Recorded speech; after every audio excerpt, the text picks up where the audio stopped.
Ever feel like you have to eat that chocolate cake, those salty chips, or that late night snack, even when you know you're not actually hungry? You're not alone. Food cravings are something almost everyone experiences at some point, and they can feel so intense that they seem to override logic or willpower.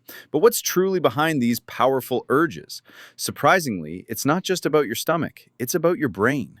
The psychology of food cravings is complex, involving a mix of emotional triggers, brain chemistry, environmental cues, and even ancient survival mechanisms. Understanding these forces can help you manage cravings with more awareness and compassion for yourself. At their core, food cravings are intense desires to consume specific foods, often those high in sugar, fat, or salt. Unlike normal hunger, which gradually builds and can be satisfied with a variety of foods, cravings are typically more immediate and specific. You don't just want to eat, you want that one thing. Psychologically, cravings can be tied to emotions like stress, boredom, anxiety, or sadness. They can also be linked to memories and associations. Maybe you crave popcorn during movies because it's something you always enjoyed as a child. In many cases, we're not craving the food itself as much as the emotional comfort or escape it promises to bring. Biologically, cravings are heavily influenced by our brain's reward system. When we eat something pleasurable, our brains release dopamine, a neurotransmitter associated with pleasure and reinforcement. Over time, this creates a pattern. Feel stressed, eat comfort food, feel better temporarily. Your brain learns this association and starts to crave that food whenever you're in a similar emotional state.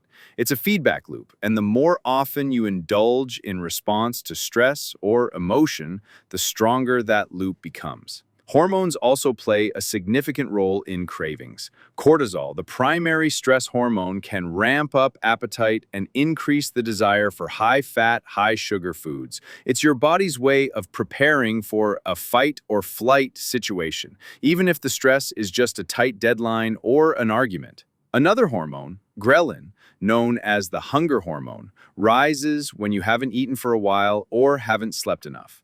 This can make you feel ravenous, leading to impulsive food choices. On the flip side, leptin, the hormone responsible for satiety, can be suppressed by chronic stress or poor sleep, meaning you may not feel full even after eating. So why are cravings so hard to resist?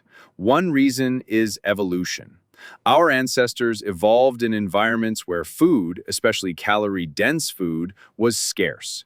Craving and seeking out high-fat or sugary foods helped ensure survival. In today's world, where processed, high-calorie food is everywhere and available 24/7, those same survival instincts can work against us. Our brains haven't evolved at the same pace as our food environment. The result? We're biologically wired to seek out foods that our modern lifestyles make far too easy to access. But while cravings may be natural, they don't have to control you. The first step in managing them is awareness. When a craving hits, take a moment to pause and ask yourself, am I truly hungry, or am I feeling something else? Boredom, stress, sadness, fatigue. This simple check-in can help break the automatic pattern of eating in response to emotion. If you're not physically hungry, try to delay the craving. Set a timer for 10 or 15 minutes and do something else. Go for a short walk, call a friend, sip water, or distract yourself with a task. Many cravings pass just as quickly as they come, especially when they're emotional in origin. Another important tool is mindful eating. This means being fully present while eating, slowing down, savoring your food, and paying attention to your body's signals. It helps prevent overeating and builds a healthier relationship with food. Eating regular, balanced meals with a mix of protein, fiber, and healthy fats can also stabilize blood sugar levels and reduce the intensity of cravings throughout the day. Sleep, too, plays a major role. A consistent sleep schedule supports hormonal balance, keeping ghrelin and leptin in check. Cravings are not a sign of weakness. They're a message from your body and brain. Sometimes that message is about physical needs, but often it's about emotional ones. By understanding the psychology of cravings, you can respond with curiosity and care instead of judgment and guilt. You're not failing when you crave a cookie or dream of pizza at midnight. You're simply being human. But with insight, awareness, and a few practical tools, you can meet those cravings with clarity and choose how to respond.